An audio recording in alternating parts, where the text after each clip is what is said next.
आज काशीनाथ जी, यमुना जी, महाप्रभु जी।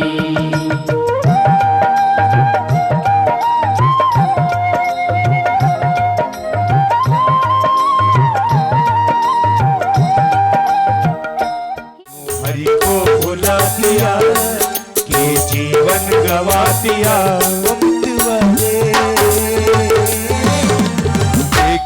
क्या किया नरक जीवन को बना दिया, तूने ये क्या किया नरक जीवन का बना दिया। बोलिए बांके बिहारी लाल की जय। गुरुर्ब्रह्मा गुरुर्विष्णु गुरुर्देवो महेश्वरा, गुरुर्साक्षात् परं ब्रह्म तस्मै श्री गुरुवे नमः।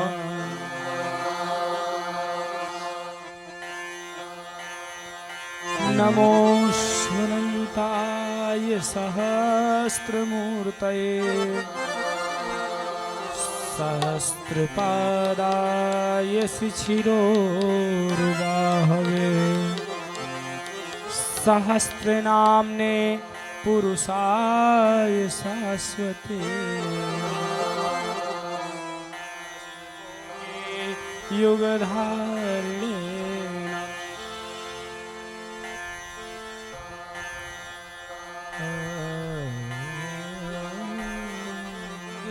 भगवान की है आरती, पापियों को पाप से है तारती। श्री भागवत भगवान की है आरती, पापियों को पाप से है तारती। यह अमर ग्रंथ यह मुक्ति पंथ यह पंचम वेद निराला, नव ज्योति जगाने वाला। यह अमर ग्रंथ यह मुक्ति पंथ यह पंचम वेद निराला, नव ज्योति जगाने वाला। हर गान यही वरदान यही हर गान यही वरदान, ये जग मंगल की है आरती, पापियों को पाप से है तारती। श्री भागवत भगवान की है आरती, पापियों को पाप से है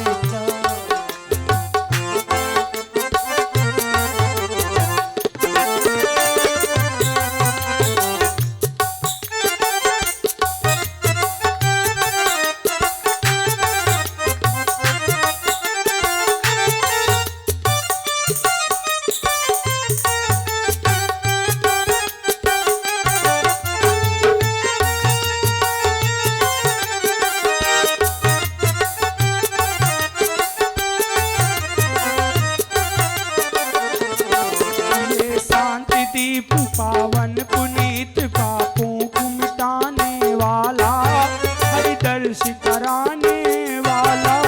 ये शांति दीप पावन पुनीत पापों को मिटाने वाला, हरि दर्श कराने वाला। ये सुख करणी ये दुख हरणी, ये सुख करणी ये दुख हरणी, ये मधुसूदन की है आरती, पापियों को पाप से है तारती। श्री भागवत भगवान की है आरती, पापियों को पाप से है तारती।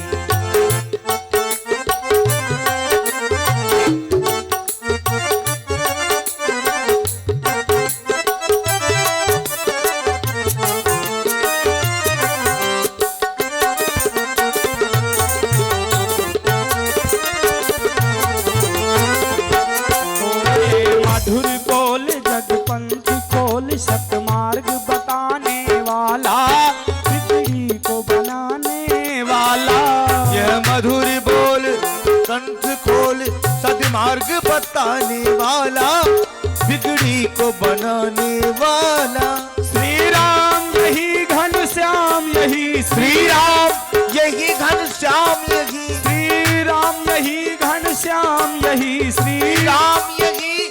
घनश्याम श्याम यही ये सब महिमा की है आरती, पापियों को पाप से है तारती। श्री भागवत भगवान की है आरती, पापियों को पाप से है तारती। श्री भागवत भगवान की है आरती, पापियों को पाप से है तारती। श्री भागवत भगवान की है आरती, पापियों को पाप से है तारती। महाकर्पूर गौरम करुणावतारम, संसार सारम भुजगेंद्रहारम, सदा वसंतम हृदयारविंदे, भवम भवानी द्वैतम नमामि। श्री भागवत भगवान की है आरती, पापियों को पाप से है तारती। श्री भागवत भगवान की है आरती,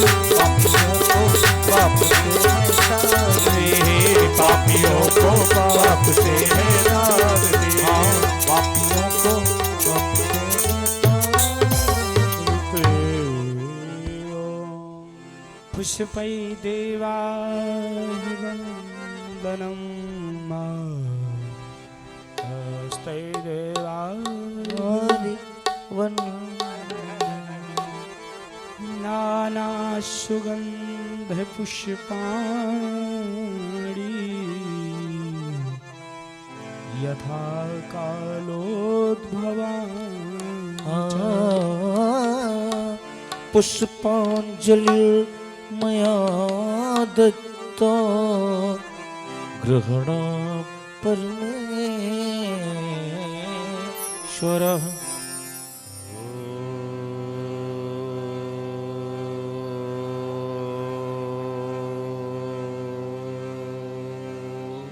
भगवते वासुदेवाय नमः। स्वस्ति श्री गणेशाय नमः। श्री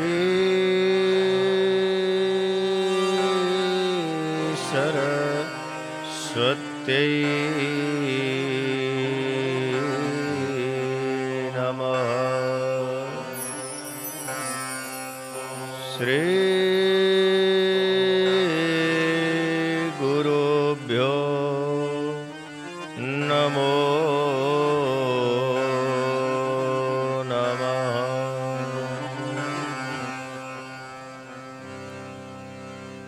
वंशी विभूषितकरान्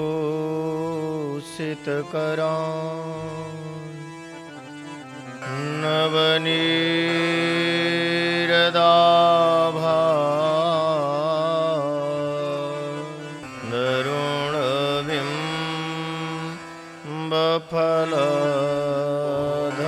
दरुणबिम्बफलधरोष्ठा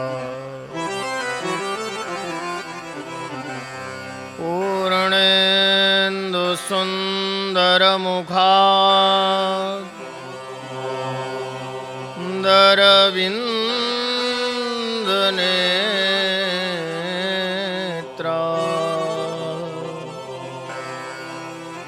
कृष्णात् परं किमपि त्वमहं न जाने। गजपञ्जरान्ते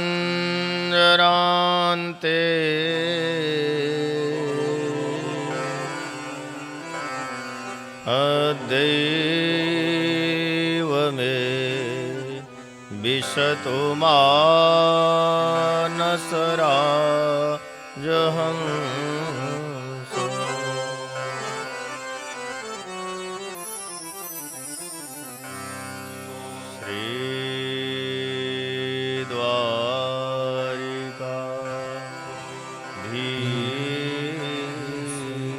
की जय। श्री बालकृष्ण लाल की जय। श्री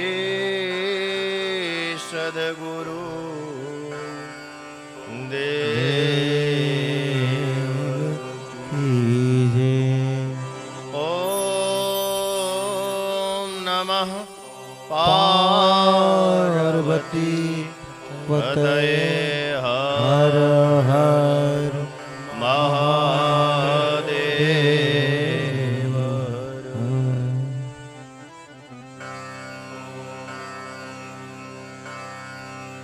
हरे कृष्ण कृष्ण कृष्ण हरे हरे, हरे कृष्ण कृष्ण कृष्ण हरे हरे, हरे कृष्ण कृष्ण कृष्ण हरे हरे, हरे कृष्ण कृष्ण कृष्ण हरे हरे, हरे राम राम राम हरे हरे, हरे राम राम राम हरे हरे, हरे कृष्ण कृष्ण कृष्ण हरे हरे, हरे कृष्ण कृष्ण कृष्ण हरे हरे, हरे राम राम राम हरे हरे, हरे राम राम राम हरे हरे, हरे कृष्ण कृष्ण कृष्ण हरे हरे, हरे कृष्ण कृष्ण कृष्ण हरे हरे, हरे राम राम हरे हरे, हरे राम राम राम हरे हरे, हरे कृष्ण कृष्ण कृष्ण हरे हरे, हरे कृष्ण कृष्ण कृष्ण हरे हरे, हरे राम राम हरे हरे,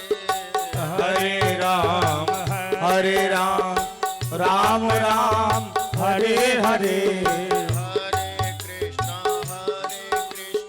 कृष्ण कृष्ण हरे हरे, हरे कृष्ण कृष्ण हरे हरे, हरे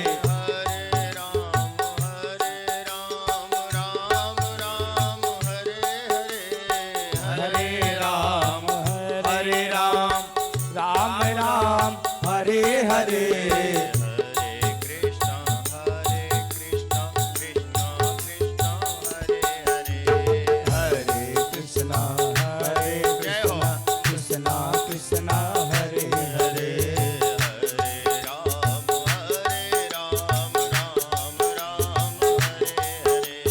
हरे राम राम हरे हरे, हरे राम राम हरे हरे, हरे कृष्ण कृष्ण कृष्ण हरे हरे, हरे कृष्ण कृष्ण कृष्ण हरे हरे,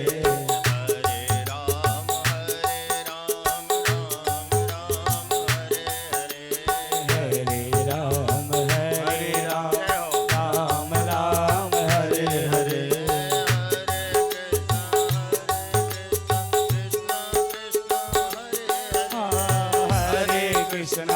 हरे कृष्ण कृष्ण कृष्ण हरे हरे,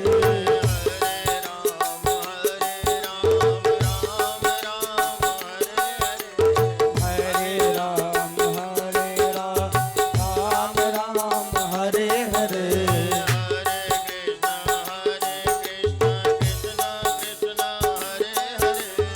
हरे कृष्ण कृष्ण कृष्ण हरे हरे,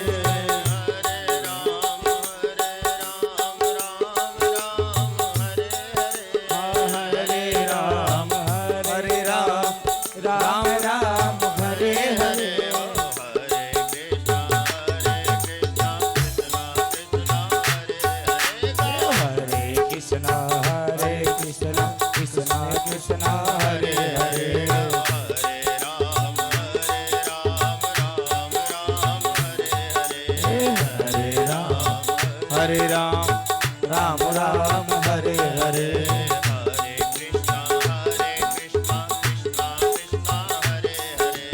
हरे कृष्णा कृष्णा कृष्णा हरे हरे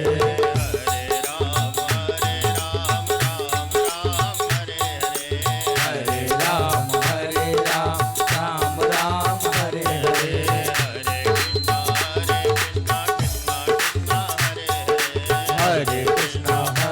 कृष्णा कृष्णा कृष्णा हरे हरे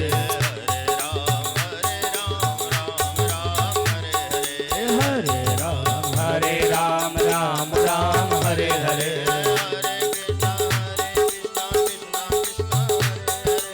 हरे कृष्णा कृष्णा कृष्णा कृष्णा हरे हरे हरे राम राम हरे हरे हरे कृष्णा कृष्णा कृष्णा हरे हरे हरे राम राम हरे हरे हरे कृष्णा कृष्णा कृष्णा हरे हरे हरे राम राम हरे हरे हरे कृष्णा कृष्णा हरे हरे हरे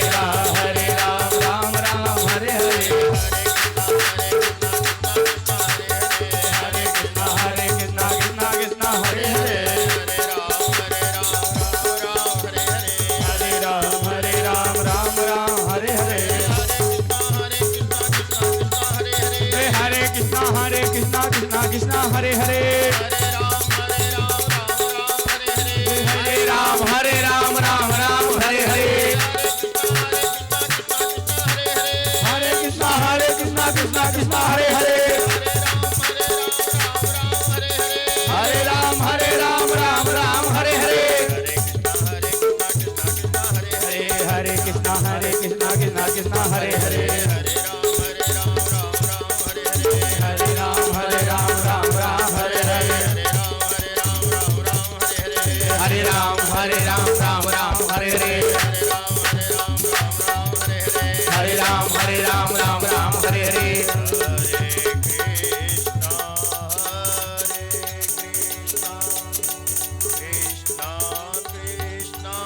हरे हरे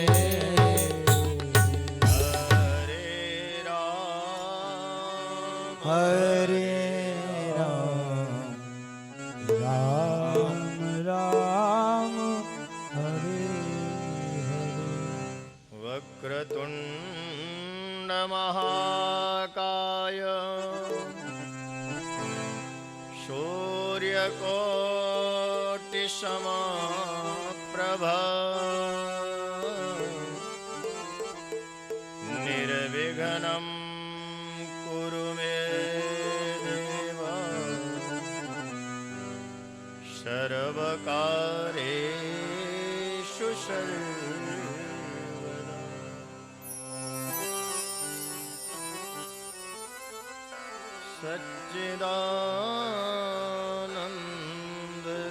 सच्चिदानन्दरूपाय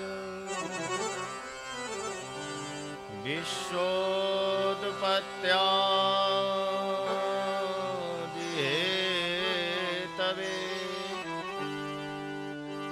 तापत्रय विनाशाय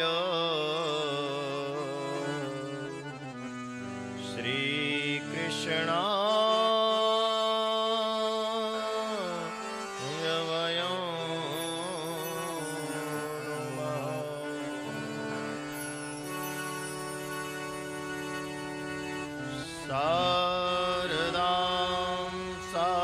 शारदां भोज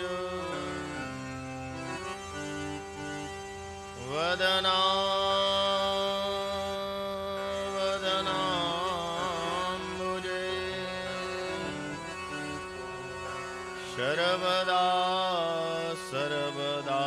सर्वदास्माकं सन्निधिं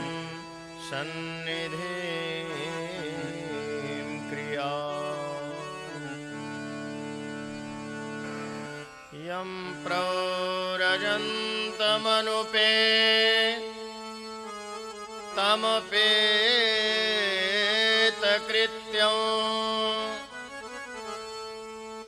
द्वैपायनो विरह का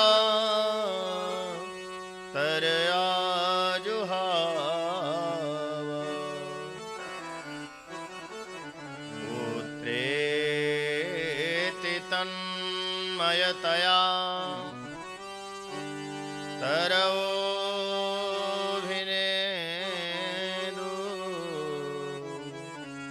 तं सर्वभूतहृदयं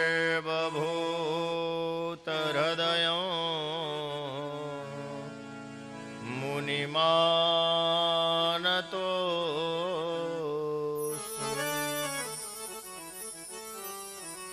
गुरुर्ब्रह्मा गुरुर्विष्णु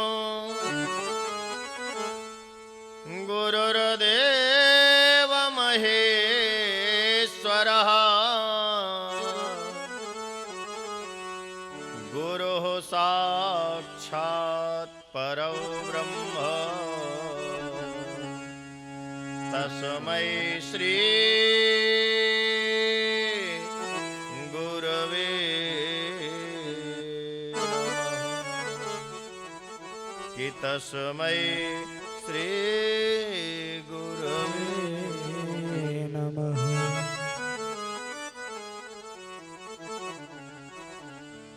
आइए कथा के आरंभ में भगवान नंद नंदन ब्रजजन वंदन भक्त चंदन गोपति गोकुलपति भगवान युगल सरकार के चरणों में कोटि कोटि प्रणाम। भगवान का ही वांगमय स्वरूप श्रीमद् भागवत महापुराण के चरणों में कोटि कोटि प्रणाम। सभी श्रोताओं के हृदय में विद्यमान भगवान कृष्ण और माँ राधा रानी के चरणों में कोटि कोटि प्रणाम। कथा के आयोजक श्रीवास्तव परिवार को खूब खूब साधुवाद।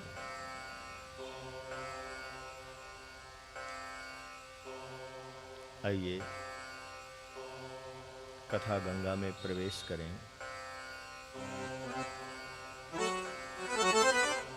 गंगे तव दर्शनात् मुक्ति ही।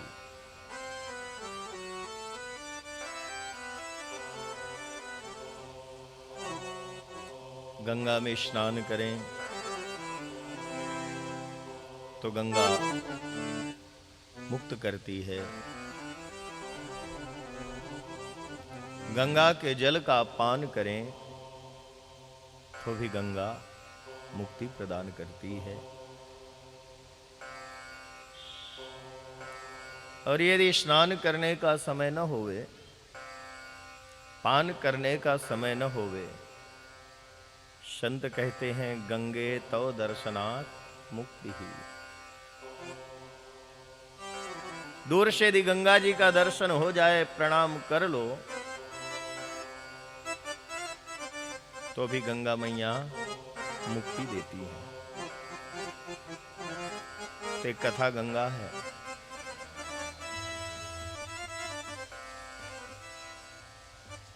आज चौथा दिन है। अभी चल धारा बह रही है।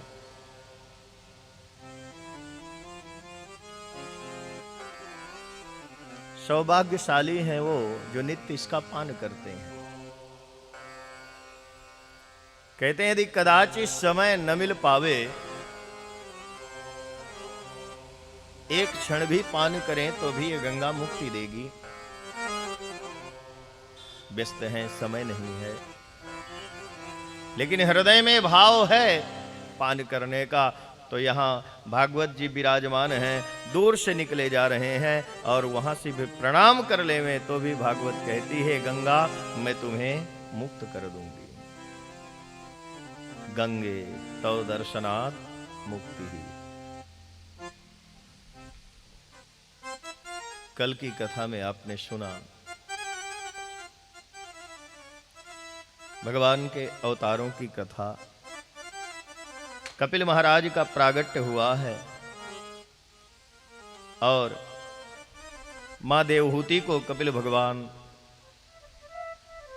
दिव्य ज्ञान प्रदान किए हैं, प्रकृति और पुरुष के भेद को समझाए हैं। और परीक्षित महाराज सुखदेव जी से विविध प्रश्न करते हैं। सृष्टि का सर्जन कैसे हुआ, ये कथा सुने हैं।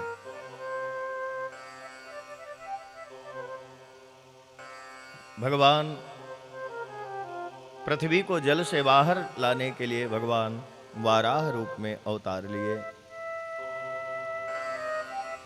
और मनु और शतरूपा के 3 कन्याएं और 2 पुत्रों की आपने कथा सुनी।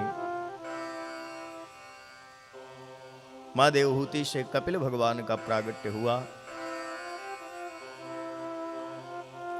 और जो प्रजापति के साथ जो कन्या का विवाह हुआ है आपने कल सुना, उसके घर मां भवानी गिरिजा का जन्म हुआ और भगवान शिव के साथ ब्याह हुआ और शिव जी की पत्नी अपने पिता के घर में जा करके अपने शरीर का त्याग किया है।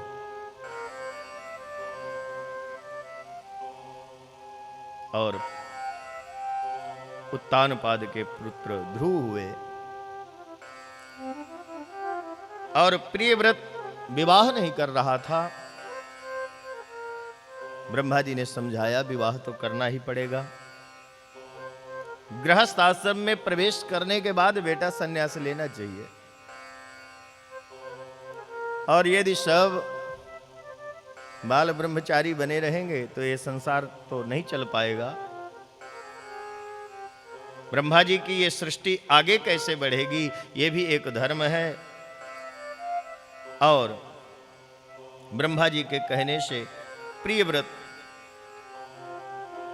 विश्वकर्मा की पुत्री वहिष्मती से विवाह किए हैं और उनके 10 पुत्र उत्पन्न हुए।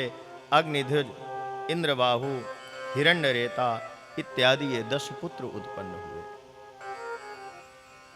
और एक इनका विवाह दूसरा हुआ, उससे 3 पुत्र उत्पन्न हुए, उत्तम, तामस और रैवत, जिन्हें हम मनवंतर मानते हैं। और इन्हीं के वंश में आगे चल करके ऋषभदेव हुए और ऋषभदेव के घर जड़ भरत जी महाराज का प्रागट्य हुआ। अब भरत जी ऐसे संत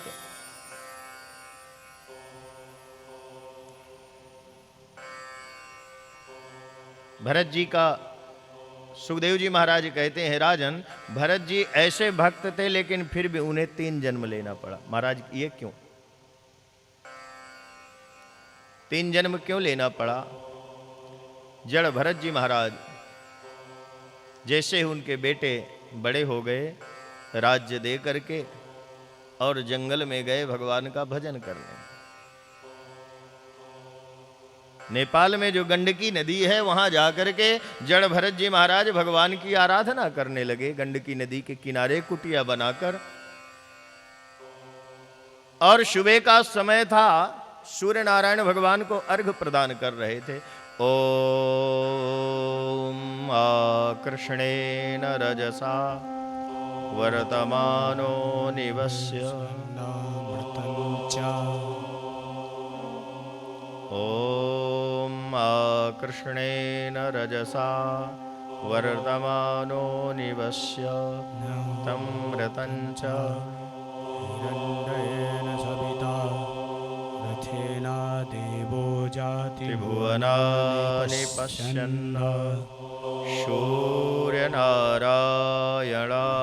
नमः। इदम् अर्घ्यं दत्तं न मम। सूर्य नारायण भगवान को अर्घ प्रदान किए और वहीं पर एक मृगी जलपान कर रही है। छोटी सी नदी है, गंडकी नदी, और पीछे कहीं शेर दहाड़ा। मृगी को लगा कि मेरे नजदीक है शेर, अब तो मुझे खा जाएगा। और वो मृगी गर्भवती थी, डर के मारे छलांग लगाई। गंडकी नदी छोटी सी नदी है, और छलांग लगाई तेजी से, तो जाकर मृगी उस पार गिरी, लेकिन उसका जो बच्चा था वो बाहर आ गया और जल में बहने लगा। मृगी उस पार जाकर के गिरकर शरीर त्याग दिया। वो मृग शावक बहता हुआ धीरे धीरे भरत जी महाराज के पास आ गया। भरत जी महाराज बड़े करुणावान थे, दयावान थे, और तुरंत मृग शावक को गोद में लेकर के, अरे अरे परमात्मा, अरे विधाता, इसके साथ तूने तो अनर्थ कर दिया। अभी अभी प्यारे का जन्म हुआ है, माता का दर्शन नहीं पाया और माता को छीन लिया। जब भरत जी महाराज गोद में ले आए हिरण के बच्चे को, इतना प्रेम हो गया। हरि का चिंतन दिन भर करते थे महाराज, हरि भूल गए, हरि बिसर गए। अब तो हिरण का चिंतन होने लगा, हरि के जगह में हिरण का।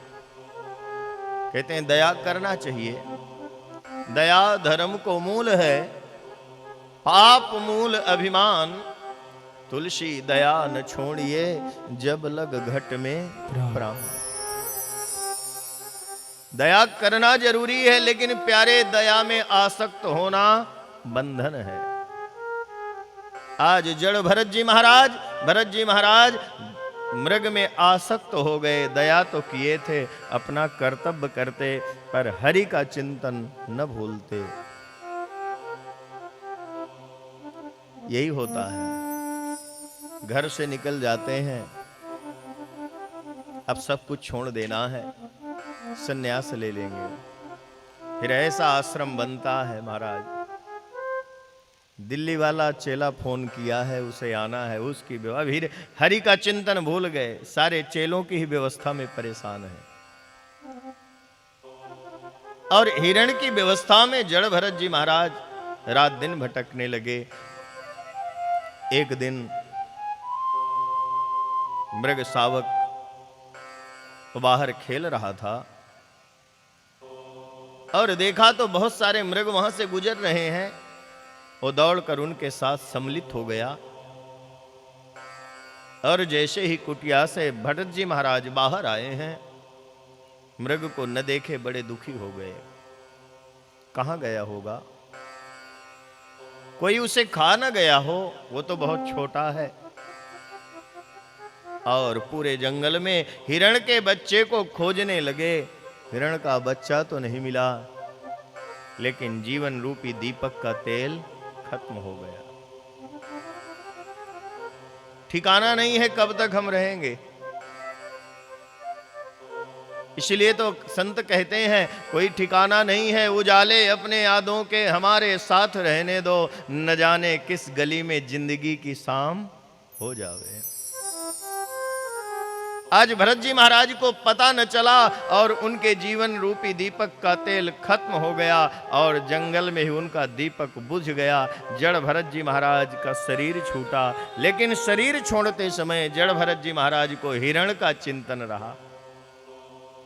संत कहते हैं अंतिम समय में जैसे चिंतन होवे ना, वैसा दूसरा शरीर मिलता है। इसलिए तो हम पूरे जीवन राम राम जपते हैं कि अंत समय में परमात्मा की झांकी हो जावे तो मुक्ति मिल जाएगी। और जड़ भरत जी महाराज का दूसरा जन्म हिरण ही हुआ, क्योंकि हिरण का ही चिंतन करते थे। लेकिन भगवान की भक्ति किए तो पूर्व जन्म का ज्ञान उनको था। और हिरण भी जड़ भरत जी महाराज के चिंतन में शरीर छोड़ा तो जड़ भरत जी महाराज तो राजा हैं, हिरण राजा का चिंतन करता रहा तो दूसरे जन्म में वो राजा के घर में जन्म लिया। भरत जी महाराज को ज्ञान है, मृग की योनि में, गंडकी नदी में कंठ तक जल में शरीर को डुबा करके हरि चिंतन करते हुए शरीर छोड़े। दूसरा जन्म मिला अंगिरस ब्राह्मण के, गोत्रीय ब्राह्मण के यहां जड़ भरत जी महाराज का प्रागट्य हुआ। अब भरत जी महाराज को पूर्व जन्मों का ज्ञान है। एक बार हिरण में आसक्त हुआ तो 3 जन्म लेना पड़ा। अब तो इस बार मैं कोई गलती नहीं करूंगा। घर में सब हैं, पिताजी कहते हैं बेटा पढ़ो। जड़ भरत जी महाराज कुछ पढ़ते ही नहीं। सब सोचने लगे ये तो पागल है, नग्न दिगंबर घूमते रहते हैं।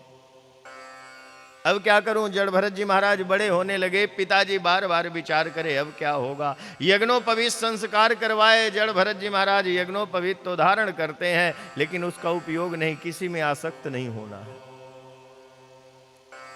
पिताजी गुजर गए। भाई सोचने लगे ये तो पागल है, फोकट का खाता है।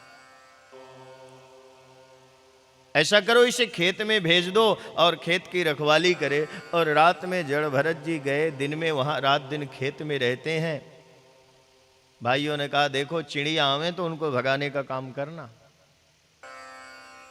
भरत जी महाराज बैठे हैं खेत में और हरि स्मरण चालू है और चिड़ियों को कहते हैं कि राम की चिड़िया राम का खेत, राम की चिड़िया राम का खेत, राम की चिड़िया राम का खेत, राम की चिड़िया राम का खेत, खाओ चिड़िया भर भर पे, खाओ चिड़िया भर भर पे, खाओ चिड़िया भर भर पे, खाओ चिड़िया भर भर पे, राम की चिड़िया राम का खेत, राम की चिड़िया राम का खेत, खाओ चिड़िया भर भर पे, खाओ चिड़िया भर भर पे।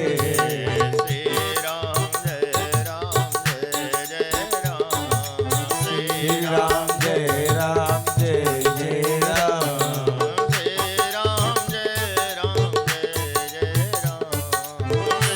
राम जय राम जय जय राम, ओ श्री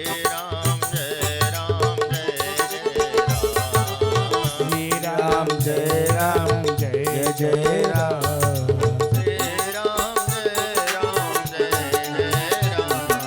श्री राम जय राम जय जय राम। जय हो।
राम जय राम जय जय राम, श्री राम जय राम जय जय राम। आओ चिड़िया भर भर के, राम जी की चिड़िया राम जी तखे खाओ चिड़िया भर भर के, खाओ चिड़िया भर भर के, श्री राम जय राम जय जय राम, श्री राम जय राम जय जय राम। राम जय राम जय जय राम। जड़ भरत जी महाराज बैठे हैं आनंद से और हरि भजन कर रहे हैं। चारों भाई आए, बोले क्या बात है, तू बैठा है और ये चिड़िया दाना चुंग रही है, ये किसी काम का नहीं है। और जो बचा कुचा भोजन होता था ना, उसे लाके दे देते। भरत जी महाराज को कोई फर्क नहीं, जो है सब ठीक है। अब बोले ऐसा करो, तुम यहां रात्रि में गड्ढा खनना, ये लंबी थोड़ा लंबा गड्ढा खनना। और भरत जी महाराज कहते हैं ठीक है, और हरि स्मरण करते हुए गड्ढा खोद रहे हैं। रात्रि का समय है, चोरों का सरदार देवी को प्रसन्न करने के लिए नर बलि देना चाहता था। एक नर को पकड़ के रखा था, वो भग गया। सारे चोर खोज रहे थे, वो आदमी कहां गया, वो तो नहीं मिला। भरत जी महाराज मिल गए। चलो हमारे साथ। भरत जी कहने लगे ठीक है। भरत जी किसी का विरोध ही नहीं करते हैं। नहीं नहीं, मैं आसक्त हो जाऊंगा किसी में, शरीर में ही आसक्त हो जाऊंगा तो फिर से फंस जाऊंगा। चलो तुम्हारी बलि देना है, कोई बात नहीं। और लेकर के भरत जी महाराज को गए हैं वहां। सरदार को बोले महाराज वो तो नहीं मिला, लेकिन दूसरा मिला है, ये खूब मोटा है। जड़ भरत जी महाराज को स्नान कराए हैं, सुंदर भोजन प्रदान किए। जड़ भरत जी महाराज पालिए। बोले आज तुम्हारी बलि देना है। बोले कोई बात नहीं। जड़ भरत जी महाराज बड़ी प्रसन्नता से देवी के सामने गए हैं, और जैसे ही वो झुके, पुरोहित मंत्र पढ़ रहा है। वो चोरों का सरदार हाथ में खड़ग लिए है, और जैसे ही खड़ग प्रहार किया और मां काली की मूर्ति अपने आप में फट गई और महाकाली का प्रागट्य हो गया।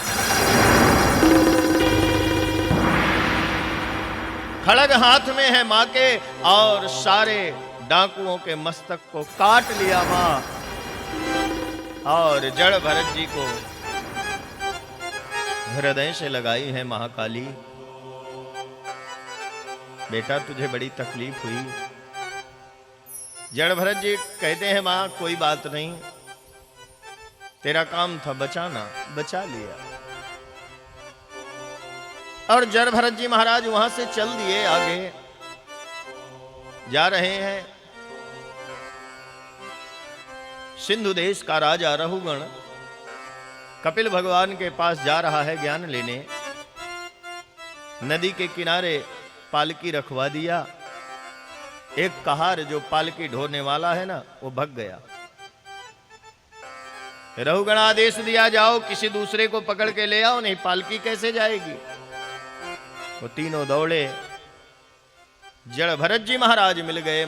चलिए पालकी ढोना है। भरत जी ने कहा ठीक है कोई बात नहीं, और पालकी लेकर चल दिए। तीन एक अलग अलग हैं, एक तरफ जड़ भरत जी महाराज हैं, पालकी लिए जा रहे हैं। और जब नीचे देखे कि कहीं कीड़ी मकोड़े तो नहीं है, मेरे पग पे आ जाएंगे तो ये मर जाएंगे। जैसे ही एक कीड़ा देखा और भरत जी महाराज कूदे, और जैसे ही भरत जी महाराज कूदे तो जो पालकी का लकड़ा है ना, वो लगा रहुगण राजा के मस्तक पर। राजा को क्रोध आया। कूदम कूद मत करो, ठीक से चलो, नहीं तो मैं तुम्हें दंड दे दूंगा। तीनों ने कहा महाराज हमारी कोई गलती नहीं है, ये तो जो नया वाला आया है ना, ये महाराज कूदम कूद करता है, हम तो ठीक से चल रहे हैं। रघुगण ने कहा देखो भाई ठीक से चलो, नहीं मैं राजा हूं, दंड दे दूंगा। भरत जी महाराज कुछ बोल नहीं रहे। और जैसे ही भरत जी महाराज आगे चले तो फिर से कीड़े देखे और फिर से कूदे, और जो फिर कूदे तो फिर लकड़ा राहुगण के मस्तक पर लगा। अब राहुगण राजा को क्रोध आ गया। देखने में तो तू बड़ा दुबला लग रहा है, मुझे लगता है भोजन नहीं करता क्या? शरीर तेरा मोटा है लेकिन दुबले जैसा काम कर रहा है। तुझे पता नहीं मैं राजा हूं, मैं तुझे दंड दे सकता हूं। आज जड़ भरत जी महाराज को लगा, अभी तक कहीं जड़ भरत जी महाराज बोले नहीं थे, आज पहली बार बोलना शुरू किए हैं। जड़ भरत जी महाराज को लगा कि यदि आज मैं न बोलूंगा लोग मुझे क्या कहेंगे कि जिसके अपने मस्तक में भरत उठाया वो भी नरक में गया। ये राजा के अंदर देह भाव है, निश्चित ही ये नरक में जाएगा, अब मुझे इसे बचाना है। और जड़ भरत जी महाराज आज बोल पड़े, राजन तुम ठीक कहते हो, तुम दंड दे सकते हो। दंड तो उसके लिए है राजन जो अपराध किया हो, और मोटा पतला होना तो शरीर का धर्म है। दंड तुम उसे दे सकते हो, शरीर को मुझे नहीं दे सकते हो। अब राहुगण को लगा कि ये कोई साधारण व्यक्ति नहीं है। राहुगण राजा नीचे पालकी से कूदा और देखा कि गले में जनेऊ है, कंधे में जनेऊ है। महाराज मैं शिव के त्रिशूल से नहीं डरता, इंद्र के वज्र से नहीं डरता, मैं विष्णु के चक्र से नहीं डरता, लेकिन मैं ब्राह्मण के श्राप से डरता हूं। महाराज आप सच बताइए कौन है? जड़ भरत जी महाराज हंसने लगे, राजन मैं पूछता हूं तुम कौन हो? तुम मेरे से प्रश्न करते हो कि मैं कौन हूं, मैं तुमसे पूछ रहा हूं कि राजन तुम कौन हो? राजन तुम और हम एक ही जगह से आए हैं और जाना भी एक ही जगह है। हम और तुम दोनों ईश्वर के अंश हैं, हम में और तुम में कोई भेद नहीं है। राजन हम और तुम दोनों व्यापार करने के लिए निकले।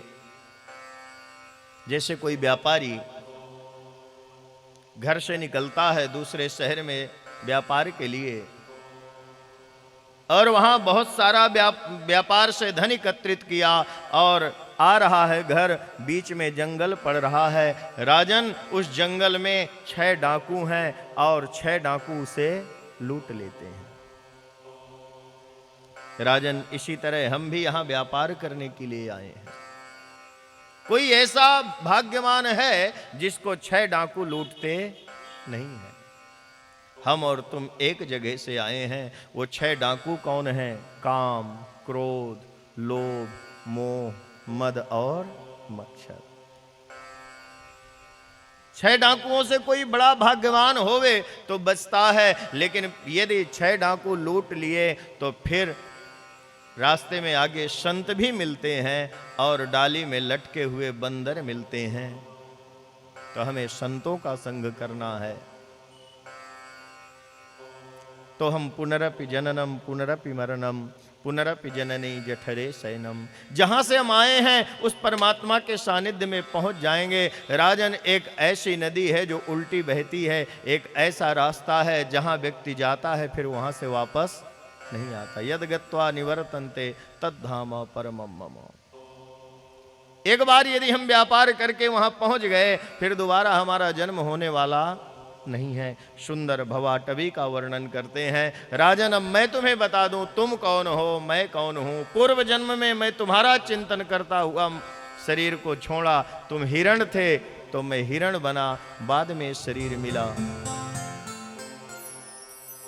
और राजन तुम मेरा चिंतन करते रहे, तुम हिरण थे और मैं राजा था, इसलिए तुम राजा हुए। और रहुगण वहीं जड़ भरत जी महाराज को प्रणाम किया है और आगे प्रस्थान किया। सुखदेव जी महाराज 28 नरकों का वर्णन करते हैं परीक्षित जी से कि कौन सा अपराध करने वाला व्यक्ति कौन से नरक में जाएगा। सुंदर भूगोल और खगोल का वर्णन करते हैं और जैसे ही नरकों का वर्णन सुने परीक्षित जी महाराज कांपने लगे। महाराज ये तो सारे पाप मेरे से हो गए हैं। महाराज यदि पाप हो जावे तो मुक्ति का कोई तो मार्ग होगा ना। महाराज नरक में न जाना पड़े ऐसा कोई मार्ग बताइए। सुखदेव जी महाराज कहते हैं राजन चिंता न करो, यदि भूल से पाप हो गए उनके लिए व्यक्ति प्रायश्चित करे तो उसकी मुक्ति हो जाती है। कन्नौज के एक ब्राह्मण अजामिल की कथा सुनाते हैं। पूरे जीवन वो पापाचार से लीन था, अंतिम समय में भगवान का स्मरण किया, सारे पाप नष्ट। सुखदेव जी कहते हैं ठाकुर बड़ा दयालु है, ये नहीं देखता कि पूरे जन्म में मेरा भजन किया है, पूरे जीवन की नहीं।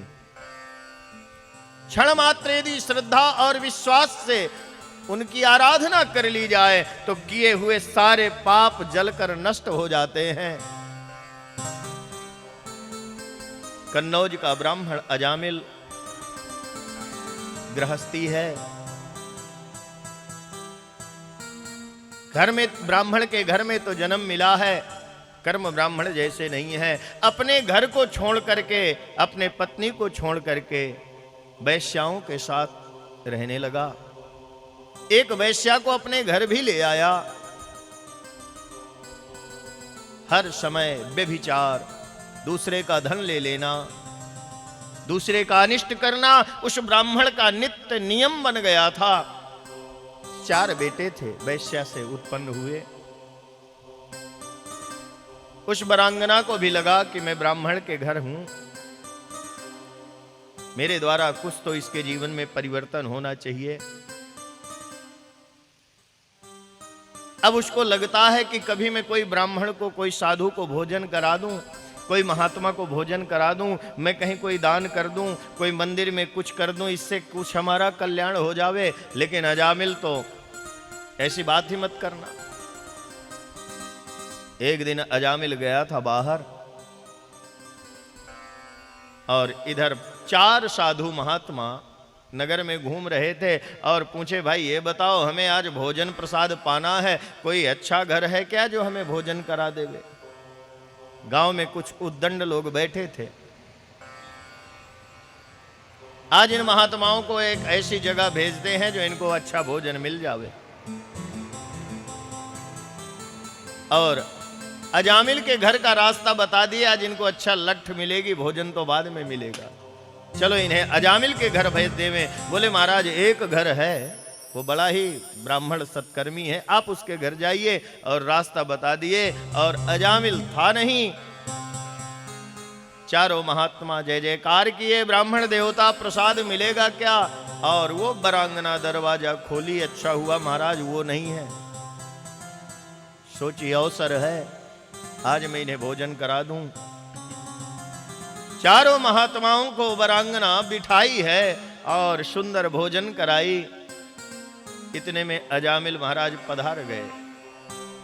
देखा अजामिल चारों महात्माओं के सामने थाली है, उसमें भोजन तो ये कर चुके। अब बड़ा क्रोधित हुआ, मेरे बगैर पूछे तुम इन्हें भोजन कराई क्यों। बोले महाराज अब क्यों गुस्सा करते हो, अब तो ये कर लिए। महात्मा सारी बात समझ गए। महात्मा कहने लगे अजामिल, हे ब्राह्मण, साधु महात्मा जब भोजन करते हैं तो उन्हें दक्षिणा भी देना पड़ता है, दक्षिणा लाओ। अजामिल कहता है महाराज मैं नहीं था तो आप प्रसाद पा लिए, अब यहां से तुरंत फूटो अथवा तो 2-2 लकड़ी मारूंगा। अब चारों महात्मा कहते हैं हे ब्राह्मण देवता, हमें कोई दक्षिणा पैसे की नहीं चाहिए, महात्माओं के मन में है, इसके घर का हम अन्न खाए हैं तो इसका कल्याण करना हमारी जवाबदारी। पत्नी गर्भवती थी अजामिल की। महाराज एक वचन चाहिए। अजामिल सोचा कि ये तो अच्छी बात है, छुटकारा तो मिले इन महात्माओं से। ठीक है, वचन क्या चाहिए बोलो। जो तुम्हारे पत्नी के गर्भ में जो शिशु पल रहा है इसका नाम नारायण रखोगे, ऐसा वचन दो तो हम यहां से जाओगे। अजामिल ने कहा ठीक है महाराज, रख दूंगा, अब तुरंत जाइए। धीरे धीरे समय बीता और प्रसव हुआ। तब जो अजामिल नाम रखने जा रहा था उसकी पत्नी ने कहा महाराज नाम तो रखना ही है, तो महात्माओं को जो आपने वचन दिया था नारायण वो नाम रख लो। अजामिल ने कहा उस समय तो पैसे बचाने के लिए मैं दे दिया था वचन कि दक्षिणा न देनी पड़े। अब वो महात्मा थोड़ी देखते हैं। बोले महाराज दोनों काम हो जाएंगे, नाम भी हो जाएगा और आपका वचन भी रह जाएगा। ठीक है, छोटे बेटे का नाम नारायण रख दिए। अब छोटा बेटा है सबसे, अजामिल को बड़ा प्रेम हो गया। कुछ भी काम होवे, नारायण बेटा ये कर दो, नारायण बेटा यहाँ आओ, नारायण नारायण। कभी जो भगवान का नाम नहीं लेता था, आज वो पुत्र के योग से हर समय नारायण नारायण नारायण। धीरे धीरे पाप कम होने लगे, वृद्धावस्था आ गई। यम के दूत आए हैं अजामिल के प्राण लेने। यम के दूतों को देख करके अजामिल डर गया और डर गया सबसे छोटे वाले बेटों को पुकारने लगा, नारायण नारायण नारायण, इधर आओ नारायण। कांप रहा है डर के मारे और नारायण नारायण पुकार रहा है। वो बेटा तनु सुन सका, लेकिन परमात्मा नारायण सुने और अपने पार्षदों को भेजे, जाओ अजामिल के पास। भगवान नारायण के पार्षद आए, यम के दूतों को कहने लगे तुम्हें पता नहीं है, भगो यहां से।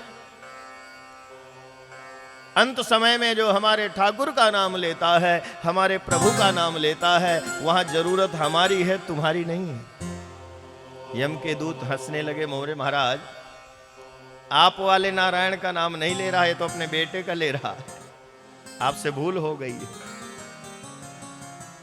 भगवान के पार्षद कहते हैं हमारे सरकार का नाम नारायण है, इसीलिए तो अपने बेटे का नाम ये नारायण रखा है। और यम के दूत न ले गए, जब प्राण छूटे भगवान के पार्षद ले गए। तो यदि अंतिम समय में भगवान का स्मरण हो जावे, इसलिए तो लोग पहले अपने बच्चों के नाम ऐसे ही रखते थे, अब तो कुछ भी रख लेते हैं। लेकिन पहले भगवान के नाम से नाम रखते थे कि कम से कम भगवान का नाम तो याद आएगा। और सुखदेव जी महाराज कहते हैं राजन, यदि कोई पाप हो जावे तो भव सागर से पार होने के लिए भगवान का नाम है। हनुमान जी महाराज को पार जाना था लंका, तो कैसे गए, कौन सी नौका थी? तो प्रभु मुद्रिका मेल मुख माही, भगवान के नाम राम की मुद्रिका लेकर मुख में, यानी राम राम सुमिरन करते हुए वो समुद्र को लांघ गए। यदि भवसागर से पार जाना है प्यारे, तो भगवान के नाम का स्मरण करना पड़ेगा और वो नाम राम रूपी नौका से हम पार उतर जाएंगे। आते जाते यही गुनगुनाया करो, जय हो। आते जाते यही गुनगुनाया करो, राम बोला करो, श्याम गाया करो, राम बोला करो, श्याम गाया करो, राम बोला करो, श्याम गाया करो, राम बोला करो, श्याम गाया करो। आते जाते यही गुनगुनाया करो, आते जाते यही गुनगुनाया करो, आते जाते यही गुनगुनाया करो, राम बोला करो, श्याम गाया करो, राम बोला करो, श्याम गाया करो। निकलेगी कब कुछ ठिकाना नहीं, सांस निकले भी कब कुछ ठिकाना नहीं, एक पल को भजन भूल जाना नहीं, एक पल को भजन भूल जाना नहीं, सांस निकलेगी कब कुछ ठिकाना नहीं, सांस निकलेगी कब कुछ ठिकाना नहीं, एक पल को भजन भूल जाना नहीं, एक पल को भजन भूल जाना नहीं। और नाम की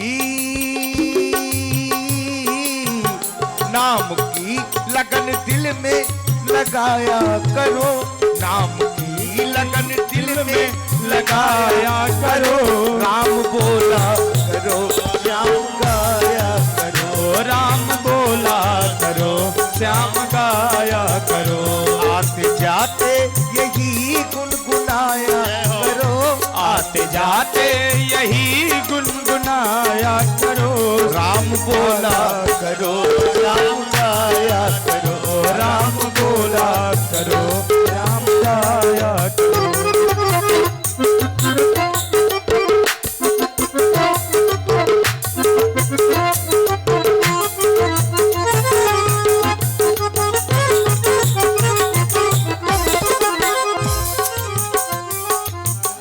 पार होते जो प्रभु के सहारे रहे, पार होते जो प्रभु के सहारे रहे, पार होते जो प्रभु के सहारे रहे, पार होते प्रभु के जो सहारे रहे, नाम से नैया भव से किनारे रहे। और नाम का अमृत पीते पिलाते रहो, नाम का अमृत पीते पिलाते रहो, राम बोला करो श्याम गाया करो, आते जाते यही गुनगुनाया करो, आते जाते यही गुनगुनाया करो, राम बोला करो श्याम गाया करो, राम बोला करो श्याम गाया से राम बोला करो श्याम गाया करो, राम बोला करो श्याम गाया करो। और इसलिए जय जय श्यामा जय जय श्याम, जय जय श्री वृंदावन धाम, जय जय श्यामा जय जय श्याम, जय जय श्यामा जय जय श्याम, जय जय श्री वृंदावन धाम, जय जय श्यामा जय जय श्यामा जय जय श्यामा वृंदावन, जय जय श्यामा जय जय श्याम, जय जय श्री वृंदावन धाम, जय जय श्यामा जय जय श्याम जय जय वृंदावन धाम, जय जय श्यामा जय जय श्याम, जय जय श्री वृंदावन धाम, जय जय श्यामा जय जय श्याम जय जय श्री वृंदावन धाम, जय हो जय जय श्यामा जय जय श्याम, जय जय श्री वृंदावन धाम, ओ जय जय श्यामा जय जय श्याम जय जय श्री जय जय श्री वृंदावन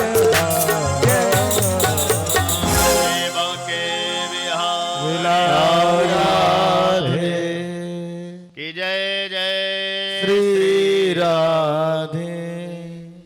हरि नाम संकीर्तन करे तो सारे पाप नष्ट हो जाते हैं। परीक्षित महाराज प्रश्न किए, गुरुदेव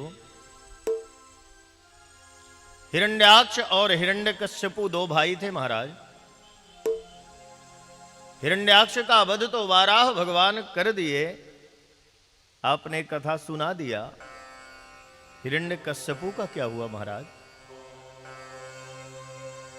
क्या भगवान उसका भी उद्धार करने के लिए परमात्मा अवतार लिए हैं क्या महाराज? आप ये भी कथा सुनाइए। सुखदेव जी महाराज कहते हैं, राजन हिरण्याक्ष का जब वध हुआ उसके बाद हिरण्यकश्यपु घर आया और वो ये कहने लगा, मां अपनी मां को समझाने लगा, मां कोई किसी को मारता नहीं है।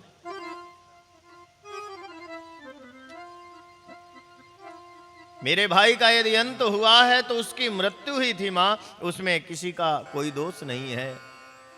लेकिन मां बार बार समझाने लगी, नहीं, नारायण तुम्हारे भाई को मारा है, वो तुम्हारा शत्रु है, मित्र नहीं है।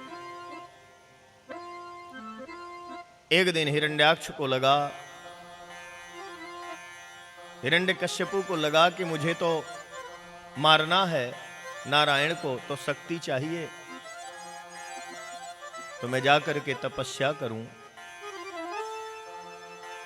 उसकी पत्नी का नाम है कयाधु। कयाधु गर्भवती है और उसे छोड़ करके जंगल में गए हैं तप करने के लिए। ऐसा आशीर्वाद दिया कि जब मैं आऊंगा तभी ये प्रसव होगा। तपश्चर्या करने लगा, ब्रह्मा जी को प्रसन्न करने लगा। इधर इंद्र को बड़ी तकलीफ हो गई, यदि इसका काम हो गया तो कहीं मेरी कुर्सी न चली जावे। और इंद्र को सबसे ज्यादा कुर्सी का टेंशन रहता है। कोई माला लेके बैठे, इंद्र को तकलीफ हुई। इसका तप यदि ज्यादा हो जाएगा तो ये राजा बन जाएगा और मैं बाहर। इंद्र आया है और कयाधु का हरण करके कयाधु को मारना चाहता है। उसी समय नारद जी महाराज आए। अरे मूर्ख, ये क्या कर रहा है? महाराज, ये राक्षस की औरत है और इसके गर्भ में भी एक राक्षस है, मैं इसे मार दूंगा। मूर्ख, गर्भवती स्त्री का वध करेगा, स्त्री का वध करेगा, ये शोभा नहीं देता। और नारद जी महाराज कयाधु को अपने आश्रम ले आए। राक्षस की संतान होने के बावजूद भी जब गर्भ में वो बालक है, नारद जी के यहाँ है, तो गर्भ में जैसी वहां की व्यवस्था थी वो सारी व्यवस्थाएं उस बालक के साथ जुड़ गई। नारद जी का आश्रम है, हर समय हरि नाम संकीर्तन होता है। गर्भ में वो बालक भी हरि नाम संकीर्तन करता है। महाभारत के युद्ध में भी आपने देखा, अभिमन्यु अपने मां के गर्भ में ही चक्रव्यूह भेदन की विधि सीख लिए और लास्ट में मां सो गई तो एक भेदन रह गया। गर्भ में जब बालक है ना, उस समय जैसा हम देखेंगे, जैसा सोचेंगे, जैसा सुनेंगे, वैसी ही व्यवस्था बनेगी बालक की। हरि नाम संकीर्तन करते रहे। वहां मां कयाधु भी हरि का स्मरण करती है और ब्रह्मा जी प्रसन्न हो गए हिरण्यकश्यपु के ऊपर। मांग मांग तुझे वरदान, क्या चाहिए? बोले महाराज मुझे अमर कर दो, मैं मरूं नहीं। बोले ये तो नहीं हो सकता, इसके बदले में कुछ दूसरा मांग ले। बोले महाराज ठीक है, ऐसा वरदान दीजिए, न मैं पशु से मरूं, न पक्षी से मरूं, न मानव से, न दानव से, न देव से, न आकाश में, न पाताल में, न पृथ्वी में, न दिन में, न रात में, न घर के अंदर, न बाहर। जितना उसको लगा कि इससे मैं मर सकता हूं, सब कुछ मांग लिया। और ब्रह्मा जी ने कहा तथास्तु, जा, ऐसा ही होगा। अब हिरण्यकश्यपु वापस आया, बड़ा प्रसन्न है, मैं तो अमर हो गया। और नारद जी से अपने पत्नी को लाया और नारद जी को प्रणाम किया। महाराज आपकी कृपा से मेरा बच्चा और मेरी पत्नी सुरक्षित हैं। और घर ले आया है कयाधु को। और भगवान नारायण के कृपा से कयाधु के गर्भ से प्रहलाद जी महाराज जैसे संत का प्रागट्य हुआ। बोलिए प्रहलाद जी महाराज की जय हो। और प्रहलाद गर्भ से ही नारायण की दीक्षा मिल गई है। हर समय भगवान नारायण का स्मरण। आज हिरण्यकश्यपु को लगा कि मेरे बेटे को मैं जाके गुरुकुल में भेजूं पढ़ने के लिए। और शुक्राचार्य जी के 2 बेटे हैं, षंडमर्क, और कई लोग उनको संड मुसंड भी कहते हैं। षंडमर्क के आश्रम में पढ़ने के लिए भेजे हैं और वो पढ़ा रहे हैं राक्षस की विधि के, ऐसे ऐसे पढ़ना चाहिए, ये करना चाहिए। और प्रहलाद जी महाराज क्या करते हैं, बालकों को ले जाते हैं एक कोने में, देखो ये सब कुछ नहीं है, हरि नाम का संकीर्तन करो।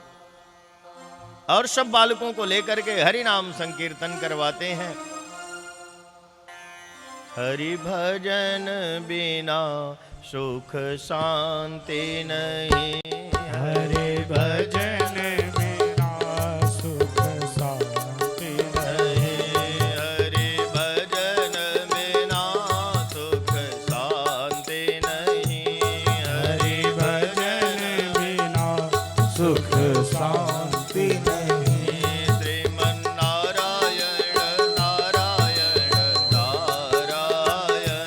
श्रीमन्नारायण नारायण नारायण, श्रीमन्नारायण नारायण नारायण, श्रीमन्नारायण नारायण नारायण। सभी बोलिए साथ में। नारायण नारायण नारायण, श्रीमन्नारायण नारायण नारायण। हरि बोल। नारायण नारायण नारायण,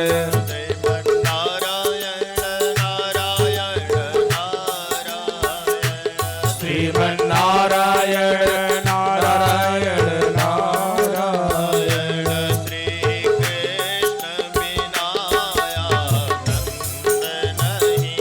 श्री कृष्ण बिना आनंद नहीं,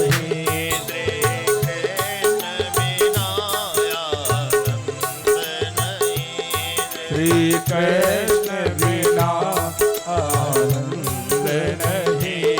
श्रीमन्नारायण नारायण नारायण। हरि बोल। नारायण नारायण नारायण, श्रीमन्नारायण नारायण नारायण, श्रीमन्नारायण नारायण नारायण,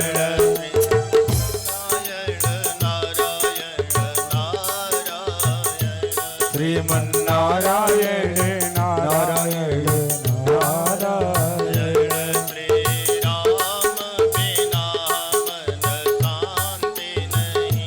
श्री राम बिना मन शांति नहीं,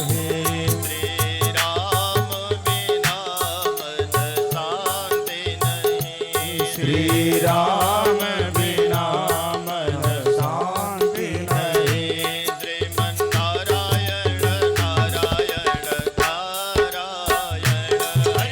नारायण नारायण नारायण,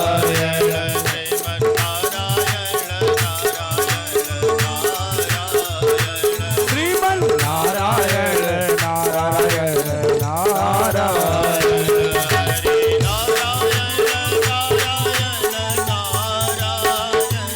हरि नारायण नारायण नारायण,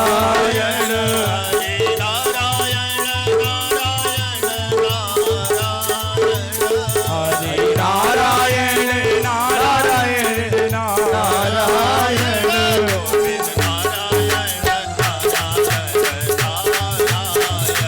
गोविंद नारायण नारायण नारायण,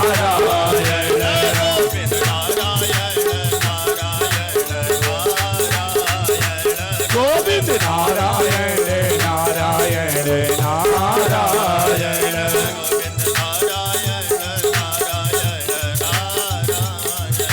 गोविंद नारायण नारायण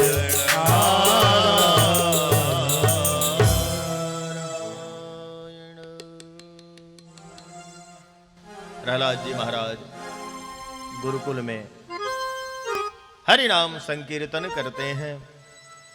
हिरण्यकश्यपु एक दिन बुलाता है पास में, बेटा गुरुकुल में तुमने क्या सीखा ये तो बताओ।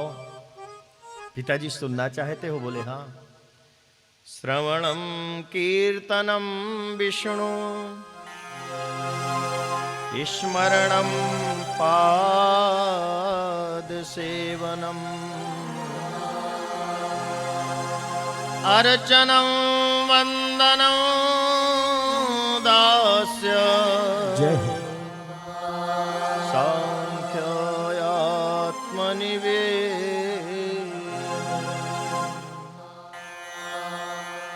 श्रवणम कीर्तनम। पिताजी, नारायण की भक्ति पहली भक्ति है श्रवणम। श्रवण करो भगवान की कथा, कीर्तन करो। और जैसे ही नवधा भक्ति का ज्ञान देने लगे प्रहलाद जी महाराज अपने पिता को, हिरण्यकश्यपु उतार कर गोद से नीचे फेंका। अरे तेरी उल्टी बुद्धि कैसे हो गई? दोनों गुरु के बेटों को बुलाया, दंड दे दूंगा, ये सिखाए हो? बोले महाराज हम तो जो वाला सिखाए हैं वाला तो बोलते ही नहीं है महाराज, हम ये बिल्कुल नहीं सिखाए हैं, ये पता नहीं कहां से सीखा। मुझे लगता है हमारे दुश्मन नारायण के कोई गुप्तचर आते हैं और इसको उल्टा पढ़ा के जाते हैं। महाराज अब आप चिंता मत करिए, अब हम ध्यान रखेंगे। चारों तरफ सिपाही हैं गुरुकुल के, फिर भी प्रहलाद जी महाराज हरि नाम संकीर्तन नहीं भूलते। नारद के जी के द्वारा दीक्षा मिली है गर्भ में, और पक्के गुरु के चेले हैं। अब तो हिरण्यकश्यपु कहता है कि इसको तो दंड देना चाहिए, ये मेरे शत्रु का भजन करता है, इसे मार देना चाहिए। बोले वो हमारा नारायण शत्रु है? बोले महाराज पिताजी, नारायण तो सबके हृदय में निवास करते हैं, वो किसी के शत्रु नहीं है। आदेश दिया, जाओ ऐसा करो, इससे तलवार से काट कर इसका वध कर दो, ऐसे बेटा नहीं चाहिए। और जैसे ही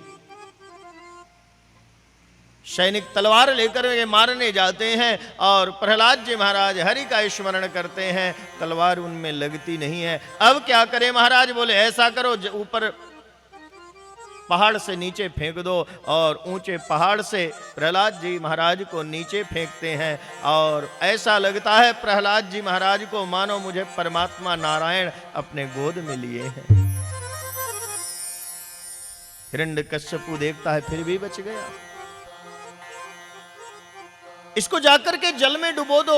और जैसे ही जल में डुबोने जाते हैं जल सूख जाता है, थोड़ा थोड़ा बचता है, जल में भी नहीं डूबे। अब क्या करूं?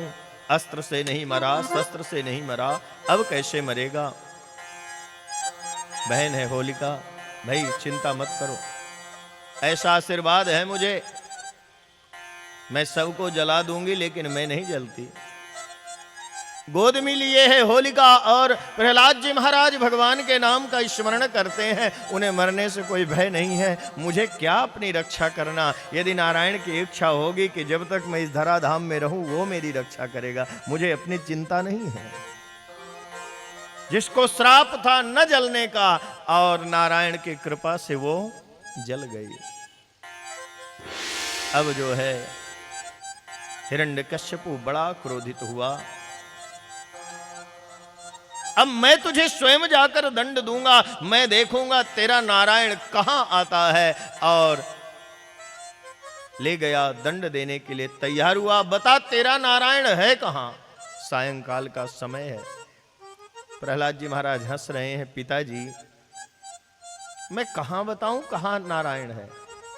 ऐसी कोई जगह ही नहीं है जहां मेरा नारायण न हो। इदम सर्वम खल विदम ब्रह्म, कण कण में मेरा ब्रह्म है, तुम में भी ब्रह्म है और मुझ में भी वही ब्रह्म है, और ये ईंट में भी वही ब्रह्म है, सब जगह मेरा नारायण व्याप्त है। पिताजी मैं कहां बताऊं कहां नहीं है? अब तो और क्रोधित हुआ हिरण्यकश्यपु, क्या इस खंभे में तेरा नारायण है? बोले पिताजी बिल्कुल इस खंभे में मेरा नारायण है, जब सभी जगह है तो इसमें क्यों नहीं होगा? और क्रोध करके और गदा का प्रहार किया है खंभे में, और जैसे ही गदा का प्रहार हुआ और जो है खंभा फट गया, और वहां से नृसिंह भगवान का प्रागट्य हुआ।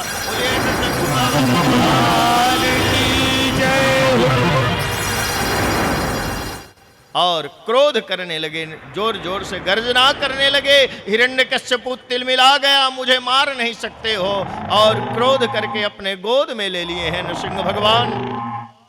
और सायंकाल का समय है। हिरण्यकश्यपु कहता है महाराज मुझे ब्रह्मा जी से वरदान मिला है, मुझे कोई मार नहीं सकता। घर के बीच में ले आए, गोद में लिए हैं, हिरण्यकश्यपु ये बता, तू घर के अंदर है कि बाहर है? देखा तो आधा घर के अंदर था और आधा बाहर। बोले महाराज न घर के अंदर हूं और ना बाहर हूं।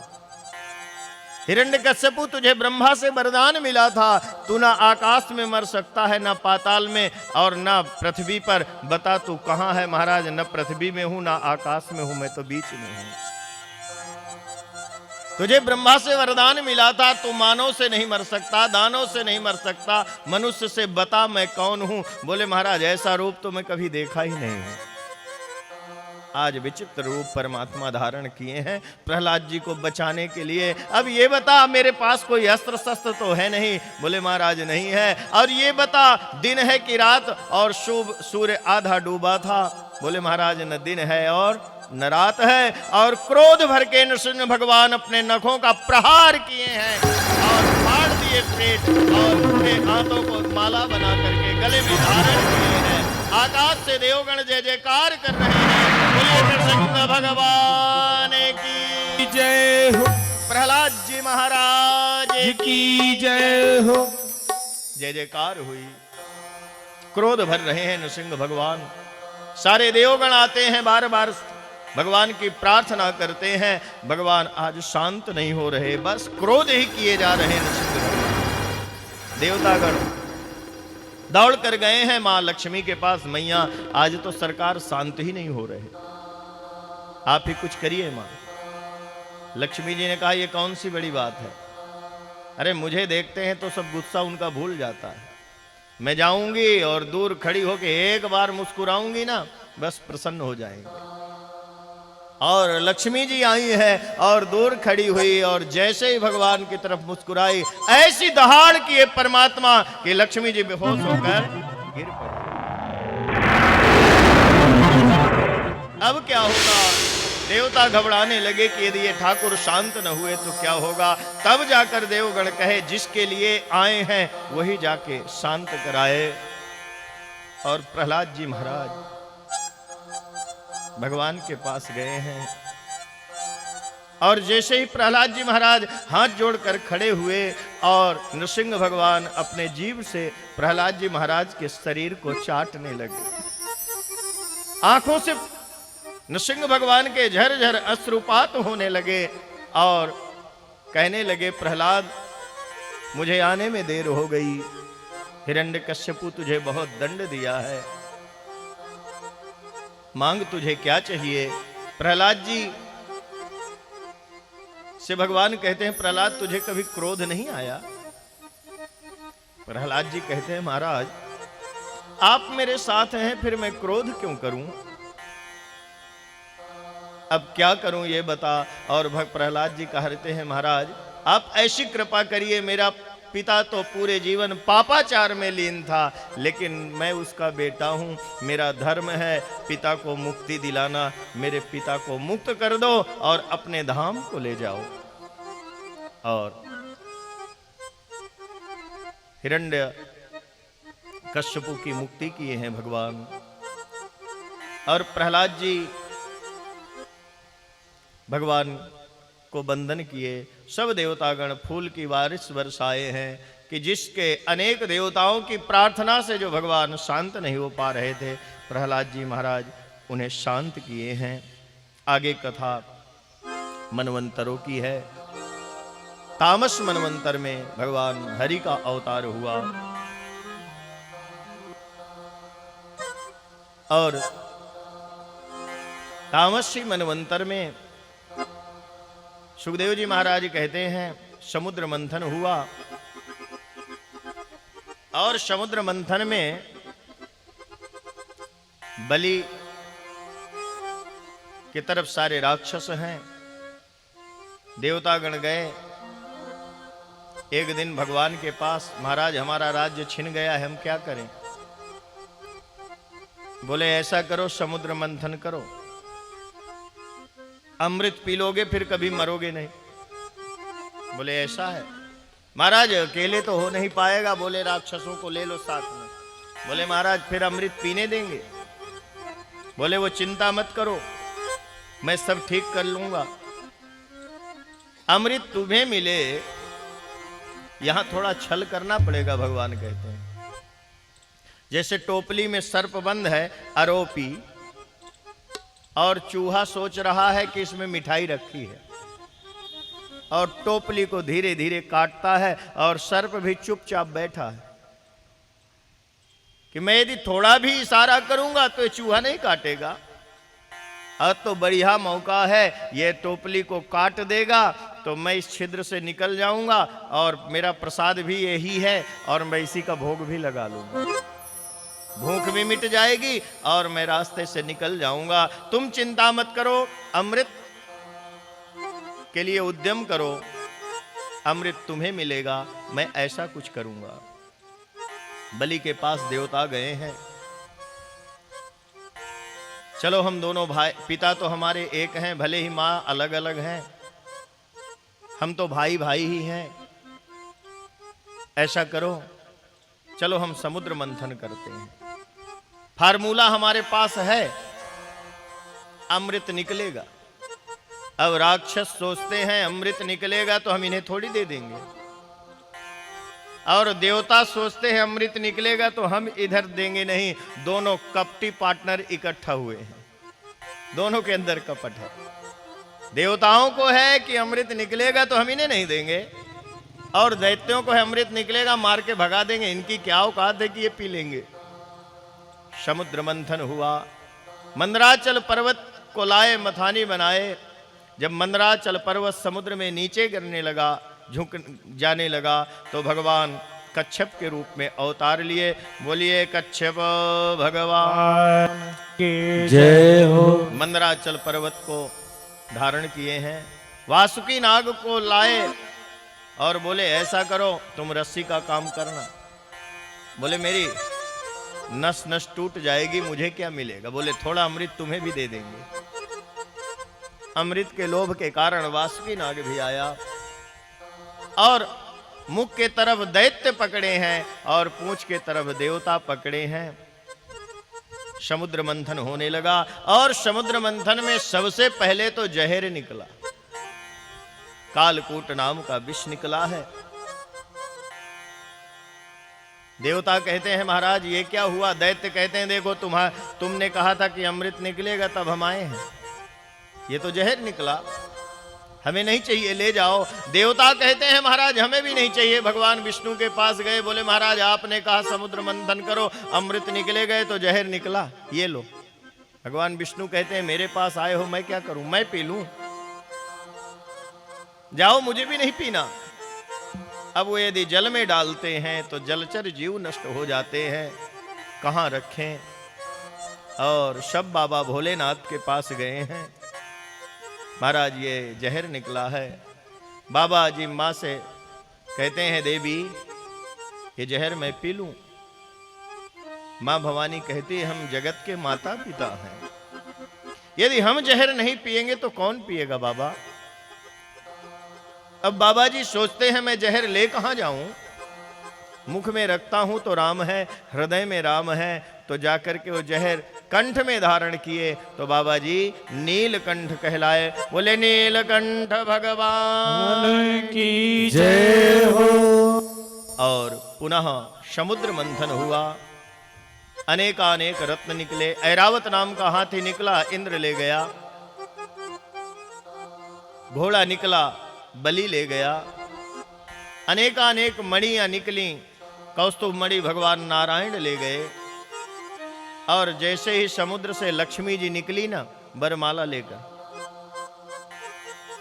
तो ऐसा लगा कि भाई ये किसी को माला पहनाने के लिए पति चुनना चाहती है, तो लंबी लाइन लग गई। देवता दानव सब बैठे, लक्ष्मी जी तो सबको चाहिए ना। अब ये हो गया कि भाई जो इसको पसंद होवे, जिसके गले में ये स्वयं माला डाल देवे, इसमें कोई झगड़ा नहीं करना। लक्ष्मी जी सबके पास जाते हैं, बाबा जी भी बैठे हैं, भोले बाबा। और जैसे ही लक्ष्मी जी पहुंची, सखियां कहती हैं ये भोले बाबा है, कैलाश में रहते हैं। बोले वो बात तो ठीक है, लेकिन कपड़े का अकाल पड़ा है क्या? जब ये स्वयं कपड़ा नहीं पहनता तो मुझे क्या पहनाएगा? आगे बढ़े, ये कुंभज ऋषि हैं, बोले ठीक है, आंख क्यों बंद करके बैठा है? कुंभज ऋषि कहते हैं माँ मैं आंख नहीं खोलूंगा, अकेले लक्ष्मी को देखूंगा तो मैं भी अहंकार हो जाएगा, मैं नारायण के साथ जब आओगी तब मैं आपका दर्शन करूंगा। आगे बढ़ी है माता जी और इंद्र आंखें फाड़ के देख रहा है। सखियां कहती हैं माँ देवी ये इंद्र है, ये राजा है देवताओं का। मां लक्ष्मी कहती वो बात तो सब ठीक है लेकिन ये काम ही बहुत है, आंख फाड़ के हम ही को देख रहा है, ये नहीं चलेगा।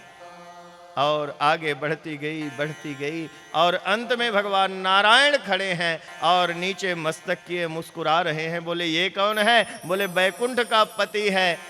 बोले ये तो अच्छा है, ये तो न नीचे देखता है और न तो न सामने देख रहा है और न आंख बंद किए है, यानी हमारी उपेक्षा भी नहीं कर रहा। अब ज्यादा कुछ सोचना नहीं है, बस इन्हीं के गले में माला डाल दो। और लक्ष्मी जी भगवान नारायण के गले में माला डाल दिए, हो गए लक्ष्मी नारायण। बोलिए लक्ष्मी नारायण भगवान की जय हो। और जब लक्ष्मी जी पास आई नारायण के, तब भगवान नारायण सामने देखे। अर्थ क्या हुआ? जब तक हमारे पास लक्ष्मी नहीं है ना, किसी के सेवा नहीं कर सकते, कोई बात नहीं, मस्तक नीचे है। लेकिन जब लक्ष्मी मैया की कृपा होवे तब संसार और समाज की सेवा करना चाहिए। फिर समुद्र मंथन प्रारंभ हुआ। अब धन्वंतरी महाराज अमृत कलश लेकर आए और देवता और दानों में युद्ध होने लगा। अमृत हमें चाहिए, हमें चाहिए। भगवान धन्वंतरी प्रकट हुए अमृत कलश लेकर के। अब भगवान एक रूप और धारण किए कि यदि ऐसा झगड़ा करते रहेंगे तो देवताओं को अमृत नहीं मिलेगा। भगवान मोहिनी रूप धारण किए। बोलिए मोहिनी भगवान की जय हो। सच्चिदानंद भगवान की जय हो। और जैसे ही मोहिनी रूप धारण किए परमात्मा, ऐसा सुंदर रूप देखे दानव सब आसक्त हो गए। और मां कहने लगी कि ऐसा करो, देखो एक लाइन में आप बैठ जाओ, एक लाइन में देवता बैठ जाओ, मैं तुम्हारा बंटवारा कर दूंगा। दैत्य कहने लगे देवी तुम ही न्याय से बंटवारा कर सकती हो, तुम्हारे ऊपर हमें भरोसा है, ये देवताओं के ऊपर भरोसा है नहीं। और भगवान मोहिनी रूप में देवताओं को अमृत पिलाने लगे और एक हाथ से दैत्यों को मदिरा पिलाने लगे। और वहीं पर एक असुर राहु देखा कि ये तो अन्याय हो रहा है, वो जाकर अमृत पिया। चंद्र और सूर्य ने कहा महाराज ये तो असुर है, और भगवान ने चक्र छोड़ा तो उसके दो भाग हो गए, राहु और केतु। भगवान के 3 अवतार समुद्र मंथन में हुए। और सुखदेव जी महाराज कहते हैं राजन ये भगवान की दिव्य लीला है। आगे जो प्रियव्रत के पुत्र थे ना श्रद्धेय मनु, मैं उनकी कथा कहता हूं, सावधान होकर के सुनो। कल की कथा में भगवान बामन के प्रागट्य की कथा आपने सुना। बोलिए बामन भगवान की जय हो। सुखदेव जी महाराज राजा परीक्षित को कहते हैं कि मनमंतराणि सर्वाणि त्वयोक्तानि श्रुतानि मे वीर्याणि नन्तवीर्यस्य हरे तत्र कृतानि च।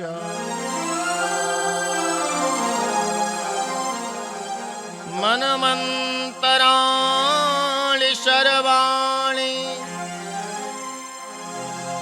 त्वयोक्तानि श्रुतानि मे वीर्याण्यन्तवीर्यस्य हरेस्तत्र कृतानि। श्रद्धेय मनु की कथा सुनाऊंगा राजन, जिसमें सूर्यवंश और चंद्रवंश का वर्णन है। सूर्यवंश में परमात्मा राम का प्रागट्य हुआ राजन, और चंद्रवंश में भगवान कृष्ण का प्रागट्य हुआ।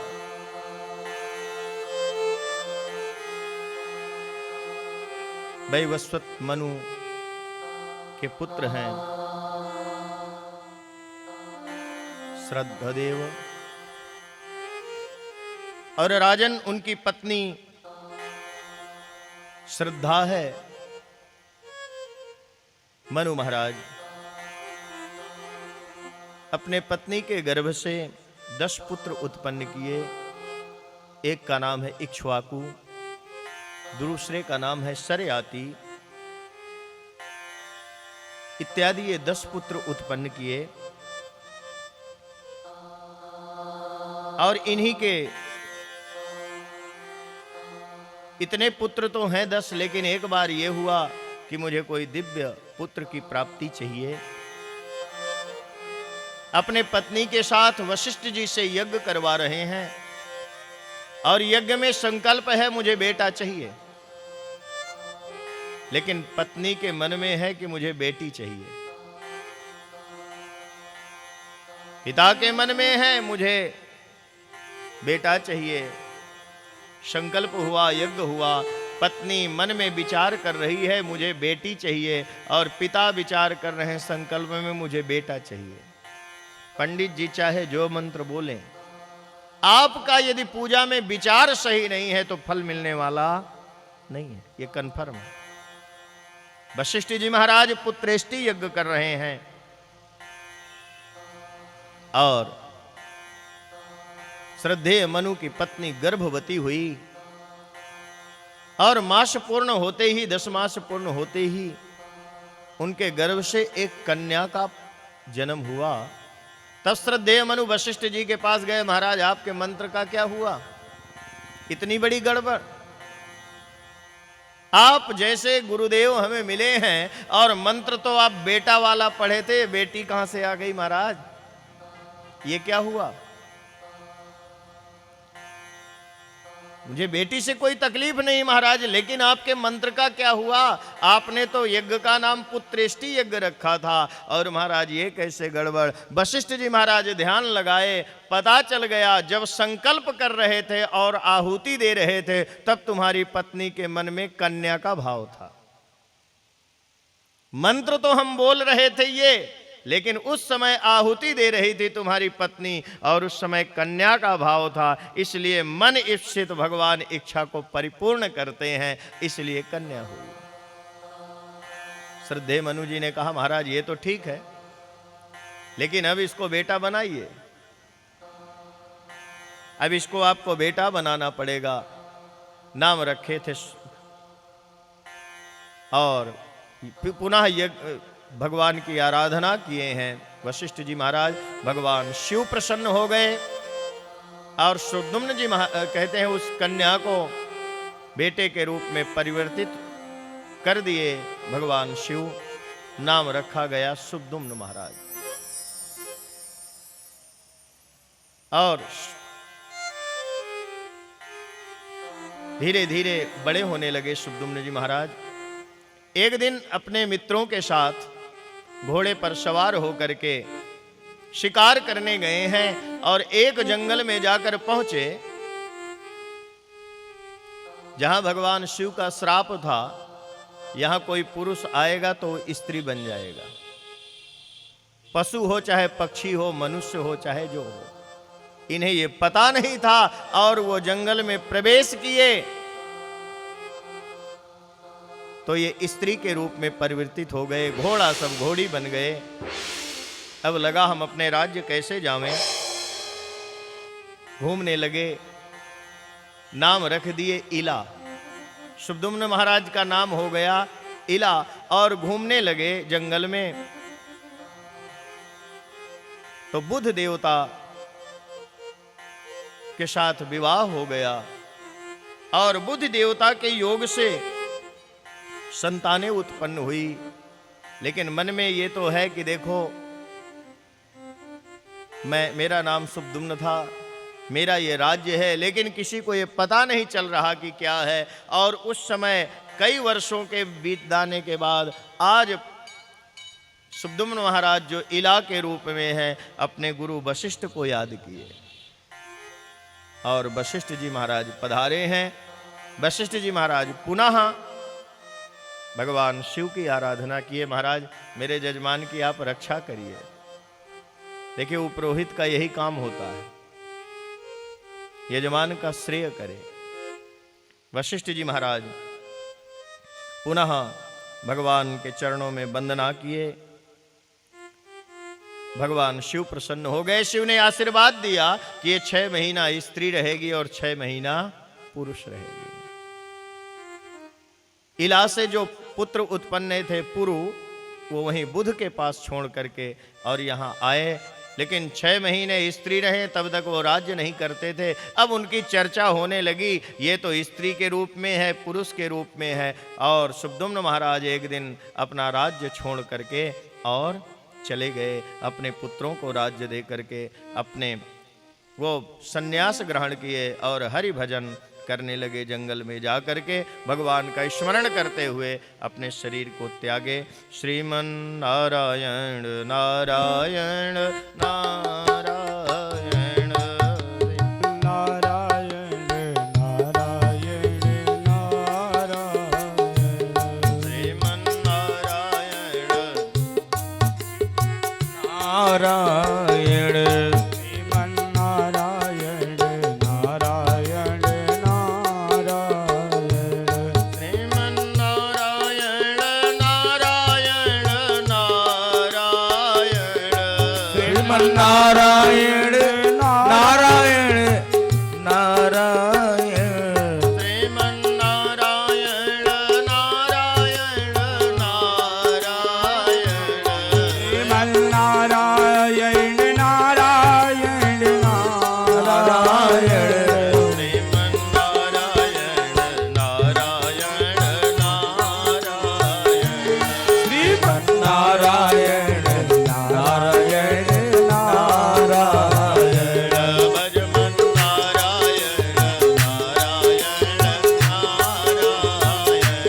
भजमन नारायण नारायण नारायण भजमन नारायण नारायण भजमन नारायण नारायण श्री बाके बिहार लाल की जय हो। जय जय श्री राधे की जय जय श्री राधे। और जो इनके पुत्र 10 हैं, इक्ष्वाकु, नृग और सरयाती, एक बार राजा सरयाती जंगल में गए हैं। और राजन मैं तुम्हें बता दूं, यदि कन्या सुकन्या हो जाए ना तो 2 कुलों को तारती है। यदि पुत्र सुपुत्र होता है तो प्यारे एक ही कुल को तारेगा, अपने पिता के कुल को। लेकिन यदि कन्या सुकन्या हो जाए तो 2 कुल को तारती है, एक अपने पिता के कुल को और एक अपने पति के कुल को। राजा सरयाती के घर एक बेटी थी राजन, और राजा सरयाती जंगल में गए हैं शिकार करने के लिए। 2 दिन उन्हें जंगल में ठहरना था। और सरयाती की कन्या सुकन्या जंगल में गई है सखियों के साथ खेलने। च्यवन ऋषि का वहां आश्रम है और च्यवन ऋषि समाधि में बैठे हैं। कई हजार वर्ष बीत गए हैं समाधि में बैठे। ऊपर से मिट्टी चढ़ गई है, आंखों के सामने से कोई दिव्य रोशनी आ रही है। सुकन्या को लगा ये कोई जीव है क्या। खेल खेल में सुकन्या कांटा लिया और दोनों आंखों में चुभो दिया। और जैसे ही जहां से वो रोशनी आई थी चुभोया, रक्त निकला, डर गई सुकन्या, किसी से बताई नहीं और वापस आ गई। थोड़ी देर के बाद सबकी श्वासें रुकने लगी, सबके पेट में पीड़ा हो गई। राजा सरियाती ने कहा, मुझे लगता है कोई च्यवन ऋषि का अपराध कर दिया है। सबसे पूछने लगे कौन अपराध किया है। तब सुकन्या कहने लगी, पिताजी मैं घूमने गई थी और ऐसा ऐसा हो गया। बेटी वो और कोई नहीं, वो च्यवन ऋषि हैं। और जैसे ही उनके पास गए उनकी समाधि खुली। बूढ़े ऋषि हैं, आंख फूट गई है, अंधे हैं। महाराज अपराध को क्षमा करिए। ऋषि ने कहा कोई बात नहीं, ये बेटी है, भूल हो गई। अब सुकन्या ने कहा, पिताजी अपराध तो मैं किया, मेरे द्वारा हुआ है ना, इसलिए दंड मुझे भी मिलना चाहिए। च्यवन ऋषि ने कहा, बेटी कोई बात नहीं, तुमसे भूल में हुआ है। बोले नहीं महाराज, अब आप अंधे हो गए हो, आपकी देखरेख कौन करेगा। पिताजी ऐसा करिए, मुझे मेरा विवाह इनके साथ कर दीजिए, अब मैं इनकी लाठी मैं ही बनूंगी। च्यवन ऋषि ने कहा नहीं बेटी। और पिता अपनी कन्या का विवाह च्यवन ऋषि के साथ कर दिए और वहां से गए हैं। च्यवन ऋषि को बड़ा पश्चाताप है, तूने मेरे साथ विवाह किया, ठीक नहीं किया। च्यवन ऋषि बड़े तपस्वी ऋषि हैं और वो अश्विनी कुमार नाम के वैद्यों का आवाहन किए और अश्विनी कुमार नाम के वैद्य आ गए। बोले महाराज हमारे लिए क्या आज्ञा है। अश्विनी कुमारों को यज्ञ में भाग नहीं दिया जाता था, क्योंकि वैद्य के कर्म में जीव हिंसा भी होती है। ऐसा करो, तुम मुझे युवा कर दो और यज्ञ में मैं तुम्हें अधिकार दिला दूंगा। और अश्विनी कुमार कहते हैं ठीक है महाराज, हम तुम्हें युवा बना देंगे, लेकिन यज्ञ में हमारा भाग चाहिए। बोले ठीक है, मैं अपनी तपस्या से ऐसा करूंगा, देवताओं को तुम्हारा भाग देना ही पड़ेगा। और च्यवन ऋषि का ऐसा उपचार किए वो अश्विनी कुमार, सब युवा बना दिए। और तभी से एक पदार्थ का नाम हो गया च्यवनप्राश, कि खाओगे तो आप भी च्यवन ऋषि जैसे होगे। और च्यवन ऋषि युवा हो गए और सुकन्या बड़ी प्रसन्न हो गई और प्रसन्नता से फूली न समाई और च्यवन ऋषि को लेकर के गई है अपने पिता के यहाँ। और पिता ने देखा कि ये कोई युवा पुरुष के साथ आई है। च्यवन ऋषि का त्याग करके और आज सरियाती राजा क्रोध से भर गए और तलवार उठा लिए, यहाँ मत आना, अभी मैं तेरा वध करता हूँ, तू मेरे कुल को डुबो दिया। यदि ऐसा करना था तो बूढ़े ऋषि से विवाह क्यों किया, उसे तुम धोखा देकर आई है, मैं तेरा वध कर दूंगा। कन्या ने कहा पिताजी मेरा कोई अपराध नहीं है, ये आपके दामाद ही हैं, ये च्यवन ऋषि ही हैं। और सारी कथा सुनाई। तब जाके राजा सरियाती को हुआ कि यदि कन्या सुकन्या हो जाए तो दो कुलों को तारती है। आज तेरे कारण तेरे पति युवा हुए हैं और मेरा भी कुल धन्य हो गया, तुझ जैसी कन्या मुझे प्राप्त हुई है। राजा सरियाती की ये कथा है। इसी वंश में राजा सरियाती हुए, इन्हीं के घर नाभाग हुए और नाभाग के घर अम्बरीश राजा हुए, जो भगवान की भक्ति किए। एकादशी का व्रत है, दुर्वासा परीक्षा लेने आए हैं, निर्जला एकादशी का व्रत करते हैं।